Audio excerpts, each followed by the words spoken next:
Tonight, when the sun goes down, you'll probably do something so ordinary that you won't even notice it. You'll reach for a switch, and with one click, darkness will disappear. But for almost every human who has ever lived, that moment never existed.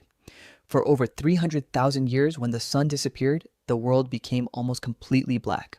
There were no streetlights, no phones, no flashlights, not even candles for most of human history. Imagine standing outside tonight without a single source of light. No moon, thick clouds. You stretch your hand in front of your face and you can't even see it. Now, imagine hearing something moving in the darkness. Whatever it is, it can probably see you. This was reality for your ancestors every single night. So what did humans actually do after sunset? The answer changed our species forever. Long before cities existed, darkness belonged to predators. Lions, leopards, hyenas, wolves. They ruled the night. Humans weren't the strongest animals, and they certainly weren't the fastest. Compared to many predators, our night vision is terrible. For early humans, walking into the darkness wasn't brave. It was often a death sentence. Then everything changed. At some point, our ancestors learned to control fire. The oldest strong evidence comes from Wonderwerk Cave in South Africa, where scientists found signs that humans were using fire nearly 1 million years ago. Every civilization began with people sitting together in the dark, but the night held another secret, one that almost everyone alive today has forgotten. You probably think humans have always slept the same way you do. Go to bed, sleep 8 hours, wake up. But history tells a very different story. Historian Roger Ekirch spent 16 years studying old diaries, letters, medical books, and court records. Again and again, he found people talking about something called first sleep and second sleep. At first, historians thought it was just strange wording, but the evidence kept appearing across hundreds of years in many different countries. Before electricity, people usually went to bed shortly after sunset. They slept for about 4 hours. Then they naturally woke up, not because something was wrong, because their bodies expected it. For 1 or 2 peaceful hours, they stayed awake. Some prayed, some talked quietly, some reflected on their dreams, others simply sat beside the dying fire in complete silence. Then they returned to bed and slept until sunrise. This wasn't insomnia. Fire did much more than keep people warm.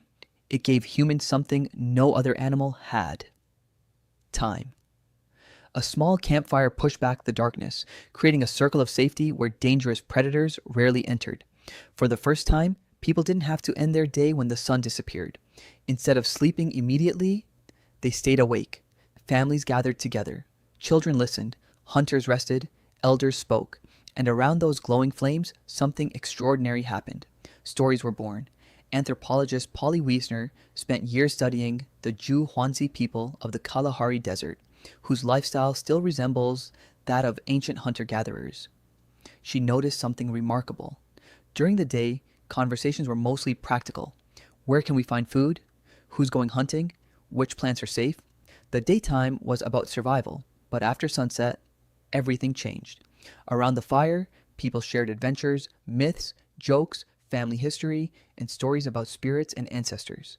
For thousands of generations, the campfire became humanity's first classroom, its first theater, its first library. Long before books existed, knowledge survived because someone told a story beside a fire. It was normal human life for centuries. Then, in the 1990s, scientists accidentally proved it. Psychiatrist Thomas Wehr removed artificial light from volunteers for an entire month. Every evening, they experienced long periods of darkness, just like ancient humans. Within weeks, every participant developed the same forgotten pattern: 4 hours of sleep, a peaceful period of wakefulness, then another 4 hours of sleep. No one instructed them. Their bodies simply remembered. Even more surprising. During this quiet period, researchers discovered unusually high levels of prolactin, a hormone associated with relaxation and deep calm. Participants described the experience as peaceful, reflective, almost like meditation. It was a state of consciousness that most modern people never experience. So what changed? The answer wasn't evolution, it was electricity. Streetlights slowly filled cities, candles became cheaper, gas lamps appeared, then Thomas Edison helped bring electric light into everyday life. Within only a few generations, humans had transformed something that had remained almost unchanged for hundreds of thousands of years. Our nights became brighter. Our evenings became longer, and our brain stopped recognizing when darkness had arrived. Today, many people spend hours looking at bright screens after sunset. To your brain, that light still looks like daytime. Melatonin, the hormone that prepares your body for sleep, is delayed. Sleep becomes lighter, more fragmented, less natural. Researchers have even found that spending just 1 week camping without artificial light can shift your body clock back toward its ancient rhythm. Your brain still remembers, even if you don't. Think about that. For almost all of human history, your ancestors ended their day under a sky overflowing with stars. The Milky Way wasn't something they traveled to see, it was simply above them every single night. Darkness wasn't empty, it was where stories were shared, where families gathered, where memories were passed from one generation to the next, where dreams were reflected upon before morning arrived. Tonight, before you turn on another light, pause for just a moment, look into the darkness, because somewhere, deep inside your mind, a part of you still belongs there.